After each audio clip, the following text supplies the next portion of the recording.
आप उठते सोते पाकिस्तान, कब्रिस्तान, शमशान, ईद, बकरीद, तलाक, एनआरसी के अलावे पाकिस्तान जितना आपने किया उतना हम सनातन कर लिए होते तो हमारी किस्मत चमक गई। पाकिस्तान की बात करके आप राजनीति को जिंदा रखते हैं, क्योंकि आपकी दुकान सिर्फ पाकिस्तान से चलती है। जिस दिन हिंदू मुसलमान करना आप बंद कर दीजिएगा उस दिन एक सीट नहीं जीत पाएगी। मैं बात विवाद में नहीं जाऊंगा। मेरा सवाल सबसे पहले अपने उस पराक्रमी सेना के लिए जिन्होंने अद्वितीय पराक्रम दिखाया।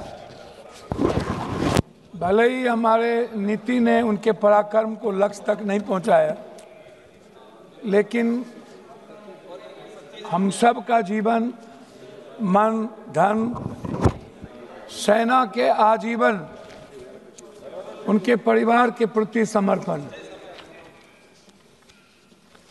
जो भाई बहन, जो हमारे परिवार के लोगों ने इस देश के 26 शहीद को हम लोगों ने खोया, हृदय की गहराइयों से मैं उनको श्रद्धांजलि देता हूं।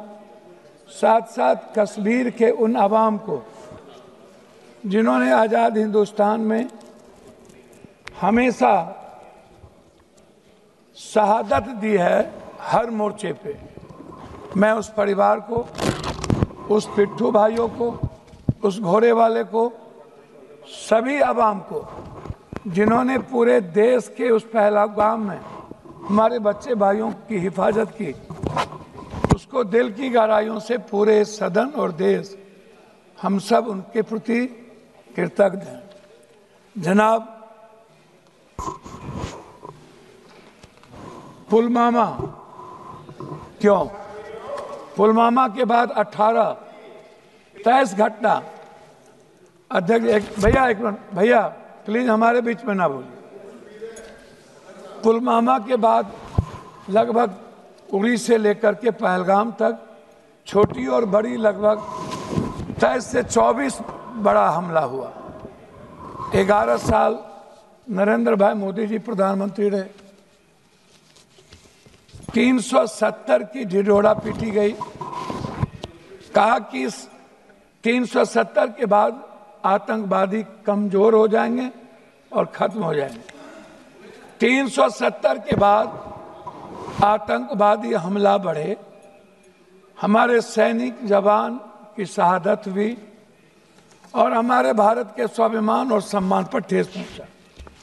मेरा सवाल सरकार से है कि 3 क्विंटल बारूद पुलवामा में जो आए और पुलवामा के घटना के बाद आप एक नया चुनाव लड़ लिए, कम से कम भगवान का तो राजनीतिकरण होता ही है। इस देश की जब आप राष्ट्रवाद की बात करते हैं तो आपको मानवतावाद को पहले बात करना पड़ेगा। हमारे डिफेंस मिनिस्टर संगच्छध्वम संबद्धध्वम समवो मनांसि जानताम देवा भाग्यम यथा पूर्वे संजानना उपासते समानी वयाकुति समाना हृदया निभा समानो मस्तो नमा यथा वह सुशासन। एक लाइन बोले और लाइन वो भूल गए। और इसी में है भारत की पूरी संस्कृति, पूरी सनातन, पूरी वसुधैव कुटुंब, पूरा सर्वधर्म संभाव और सार्वभौमिकता।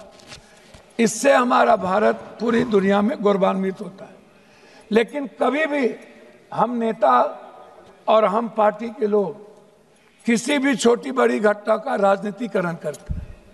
मुझे दुख इस बात का है कि हम संविधान के सॉवरन की बात नहीं कर पाते। हम संविधान की बात में जब आते हैं तो हम वन जस्टिस की बात नहीं होती। मानवर, मैं आपसे उस 3 क्विंटल बारूद के बारे में यह देश जानना चाहता है कि उसके बाद क्या हुआ। पुलवामा पे चुनाव लड़ लिए, लेकिन पुलवामा के लोगों, जिन लोगों ने घटना की, जो लोग हमारे भारत में भी गद्दार थे, क्या उनके बारे में कभी इस सदन में चर्चा जैसे नोटबंदी की नहीं हुई, जीएसटी की नहीं होती, उसकी बात नहीं हुई। आ गए पहलगाम। आप इंटेलिजेंस फेल्योर की बात हम करते हैं, पुलवामा में भी इंटेलिजेंस फेल्योर था। आप हमारे सैनिक को सब कुछ पता था, आपने उसको दबाने का प्रयास किया। हमारे सैनिक दुनिया से लड़ सकते हैं, पाकिस्तान की बात मत करिए। आप कहते हैं पाकिस्तान, हमारे मंत्री कह रहे थे पाकिस्तान मेरे सामने कुछ नहीं है।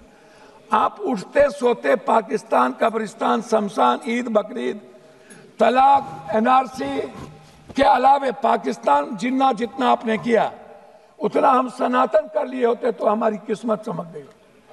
पाकिस्तान की बात कोई और नहीं करता।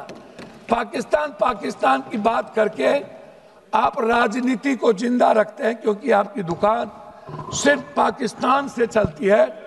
जिस दिन हिंदू मुसलमान करना बंद कर दीजिएगा उस दिन एक सीट नहीं जीत पाएगी। अब पहलगाम के बाद आपने राजनीति कर ली, आप भावनात्मक सिंदूर के सवाल को ले आए।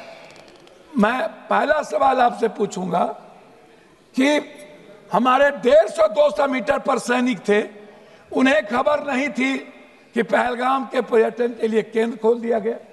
हमारे कश्मीर फोर्सेस को पता नहीं था, हमारे किसी इंटेलिजेंस को पता नहीं था। आखिर वो कौन से ऑर्डर कहां से गए, दिल्ली के किसके ऑर्डर थे कि पहलगाम को खोला गया? इस बात को आप समझिए। ये बात सभापति महोदय, सबसे महत्वपूर्ण है ये जानना कि इंटेलिजेंस किसके साथ है।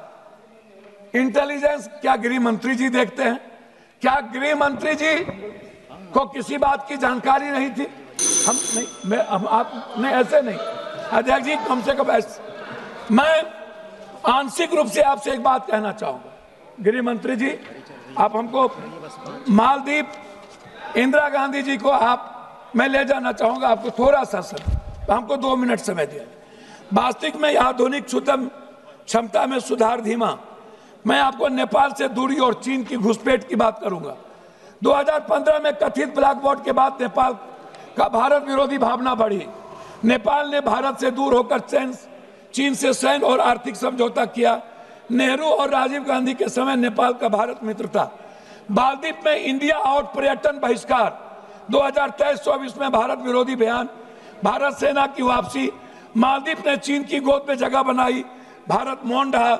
इंदिरा गांधी के समय भारत मालदीव समुद्री संरक्षक, सीएए बीएसएफ गोलीबारी, बांग्लादेश और भारत विरोधी माहौल, भारत के खिलाफ जनभावना बढ़ी। चीन ने वहां बंदरगाह परियोजना शुरू की।